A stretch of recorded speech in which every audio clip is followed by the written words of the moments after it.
नमस्कार दोस्तों, AB classes YouTube channel में आप सभी का स्वागत है। आज हम लोग समझेंगे indicated power, break power and frictional power. ये जो तीनों पावर आज हम लोग समझने वाले हैं, एक कॉमन टॉपिक है जो कि इंजन की परफॉर्मेंस पर आधारित है और यह टॉपिक आपको बहुत सारे सब्जेक्टों में मिल जाएगा जिसमें भी हम लोग इंजन की स्टडी करते हैं, जैसे कि थर्मल इंजीनियरिंग फर्स्ट हो गया, आईसी इंजन हो गया और ऑटोमोबाइल इंजीनियरिंग हो गया। आपको समझने के लिए सिर्फ वीडियो पूरा देखना है, जो मैं समझाऊंगा उसको ध्यान से सुनना है। तो चलते हैं, स्टार्ट करते हैं। अब आप लोगों को ध्यान से सुनना है। सबसे पहले जो एग्जाम में क्वेश्चन पूछे जाते हैं इस पर उनकी बात कर लेते हैं। जो एग्जाम में दो तरह से क्वेश्चन पूछे जाते हैं। सबसे पहला होता है थ्योरी क्वेश्चन, जो 3 नंबर तक का रहता है। उसमें नॉर्मली इंडिकेटेड पावर को समझाइए ऐसा लिखा रहता है। तो इंडिकेटेड पावर के बारे में जो भी हम जानते हैं उसको लिखना है। उसके बाद इनके फॉर्मूले भी लिखकर आना है, उनका डिस्क्रिप्शन भी लिखकर आना है। जैसा मैं समझा रहा हूं वैसे ही आपको करना है। तो सबसे पहले इंडिकेटेड पावर होती क्या है, इसको हमें समझना है। तो हम लोग इंजन के बारे में जानते हैं, इंजन कैसे चलता है। उसमें हम लोग फ्यूल डालते हैं, फ्यूल का मतलब पेट्रोल या डीजल। तो पेट्रोल या डीजल जो फ्यूल होते हैं, जब वह इंजन के अंदर जलते हैं, उससे क्या डेवलप होती है, पावर डेवलप होती है, जिससे हमारी गाड़ी चलती है। तो इंजन के अंदर फ्यूल के जलने से जो पावर डेवलप होती है उसी को हम लोग क्या बोलते हैं, इंडिकेटेड पावर बोलते हैं। क्या बोलते हैं, इंडिकेटेड पावर बोलते हैं। फ्यूल के जलने से मतलब पेट्रोल और डीजल के जलने से, पेट्रोल और डीजल की जगह कोई और भी फ्यूल हो सकता है, इसलिए इसको हम क्या बोल रहे हैं, फ्यूल बोल रहे हैं। तो इंजन के अंदर फ्यूल के जलने से जो पावर डेवलप होती है उसे हम लोग क्या बोलते हैं, इंडिकेटेड पावर बोलते हैं, जिसको मैंने यहां पर भी स्पष्ट लिख दिया है। आपको जो समझने में और आसानी हो जाएगी यदि आप इसको एक बार पढ़ लेते हैं। फिर हम बात करते हैं इसको कैलकुलेट कैसे करते हैं। तो नॉर्मली हम लोग इंडिकेटेड पूरा पावर लिखा है, इंडिकेटेड पावर, इसको भी लिख सकते हैं और शॉर्ट में भी हम आईपी लिख सकते हैं। तो आईपी आप लिख देंगे तो भी गलत नहीं होगा। आईपी का फुल फॉर्म क्या होगा, इंडिकेटेड पावर। अब जो फॉर्मूले बनते हैं वह 2 स्ट्रोक इंजन और 4 स्ट्रोक के इंजन का जो फॉर्मूला होता है इंडिकेटेड पावर का, उसमें थोड़ा सा अंतर होता है। जैसे 2 स्ट्रोक इंजन देखें हम, तो इसके लिए जो फॉर्मूला होता है PLAN/60। नॉर्मली शॉर्ट में हम लोग कैसे याद कर सकते हैं, plan/60। तो जब यदि 60 डिवाइड है तो इसका मतलब आप क्या समझेंगे, इसकी यूनिट वाट है या फिर क्या हो सकती है, किलोवाट हो सकती है। यदि 60 डिवाइड है तो वाट या फिर किलोवाट इसकी यूनिट होगी, जो भी हम फाइंड आउट करेंगे। फिर आती है हमारी 4 स्ट्रोक इंजन। याद रखें 4 स्ट्रोक इंजन की बात हो रही, तो इसके लिए जो फॉर्मूला होता है plan/2 फिर बटे 60। इसको हम ऐसे और लिख सकते हैं, IP इक्वल PLAN/2 इंटू 60। ऐसा भी लिख सकते हैं, लेकिन बुकों में ऐसा लिखा तो मैंने ऐसा लिख दिया। तो आप ऐसा भी लिख सकते हैं। दोनों फॉर्मूले का एक ही मतलब है, वैल्यू भी एक ही आएगी जब भी आप कैलकुलेट करेंगे। यूनिट भी दोनों की यही होगी क्योंकि 60 डिवाइड है। तो ये थी इसकी कैलकुलेशन। लेकिन हमें जो P क्या होता है, L क्या है, हमारी A क्या है, N क्या है, इनके बारे में पता नहीं है। तो इनका थोड़ा सा डिस्क्रिप्शन भी मैं बता देता हूं, समझा देता हूं।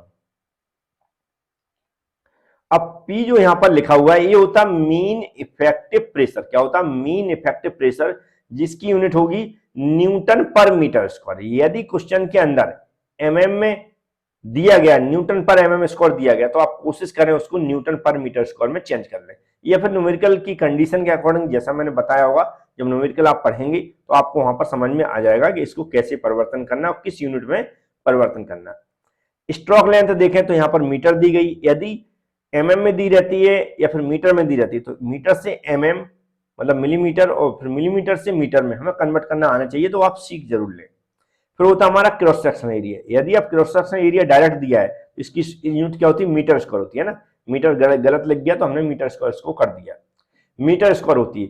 यदि क्वेश्चन में क्या दिया है, बोर दिया, बोर मतलब जानते हो डायमीटर, जो पिस्टन उसका डायमीटर दिया है। यदि ये डायमीटर दिया है तो हम एरिया कैसे निकालेंगे, A इक्वल हम निकालेंगे 5/4 इंटू डी स्क्वायर से निकालेंगे। यदि हम एरिया को मीटर स्क्वायर में लेना चाहते हैं तो जो यहाँ पर बोर्ड दिया होगा वह mm में दिया होगा या सेंटीमीटर में दिया होगा, तो उसको हम कन्वर्ट कर लेंगे किसमें, मीटर में कन्वर्ट करेंगे जब हम यहाँ पर रखेंगे। तो इसको भी आपको याद रखना है।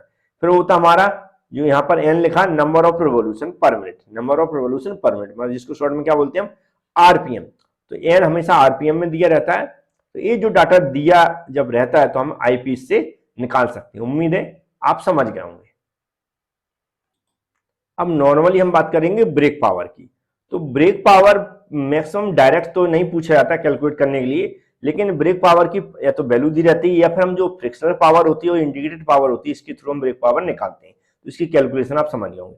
लेकिन अगर स्पेशल न्यूमेरिकल में पूछा जाता है ब्रेक पावर कैलकुलेट करिए, तो हमें फॉर्मूला याद होना चाहिए रोप ब्रेक डायनोमीटर का, प्रोनी ब्रेक डायनोमीटर का, और जो बैंड ब्रेक डायनोमीटर का। यहाँ का खासकर रोप ब्रेक डायनोमीटर और प्रोनी ब्रेक डायनोमीटर, तो यहाँ पर जी गलती से लग गया था, मैंने सही कर दिया।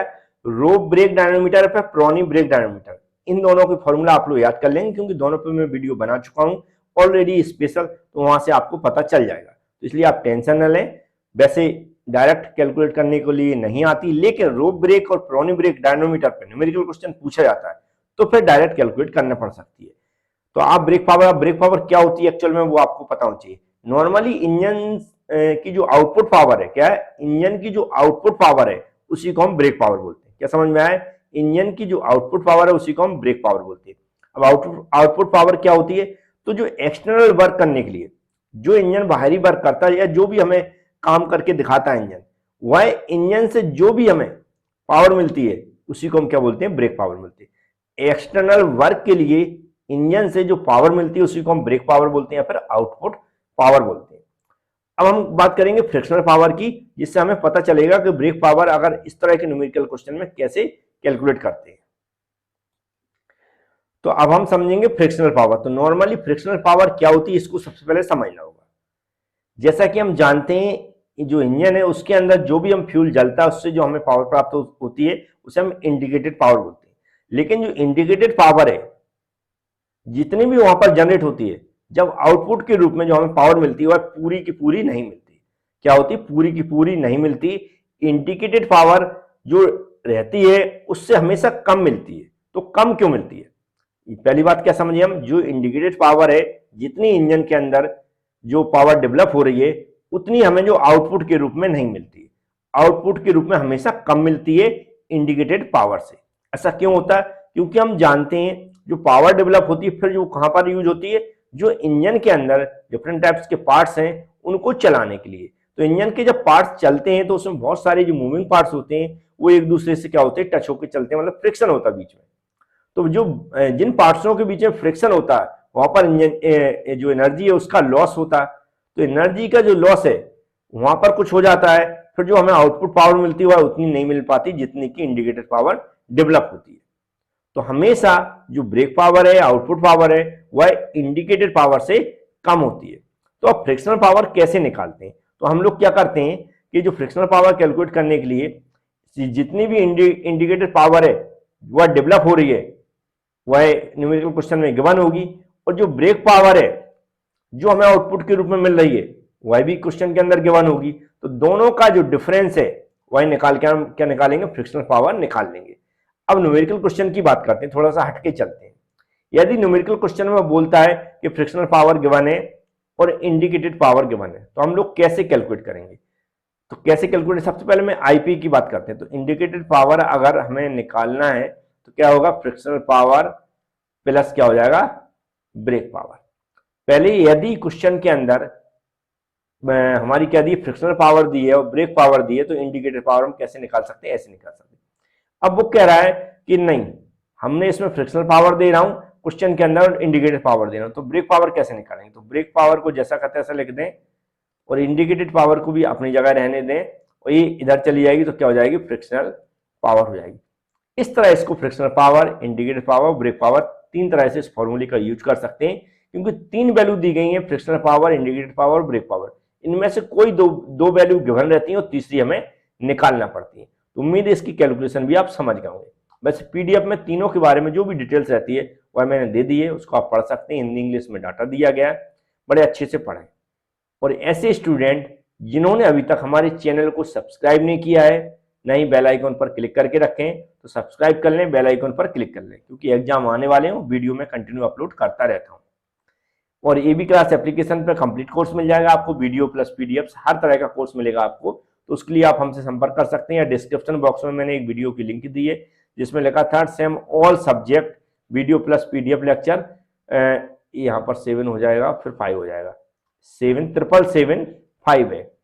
तो उस लिंक पे क्लिक करें और पूरी प्रोसेस अच्छी समझ लें, और जैसी प्रोसेस मैंने बताई वैसे कर लेंगे आप, तो आपको कोर्स पूरा कंप्लीट मिल जाएगा। Thank you friends.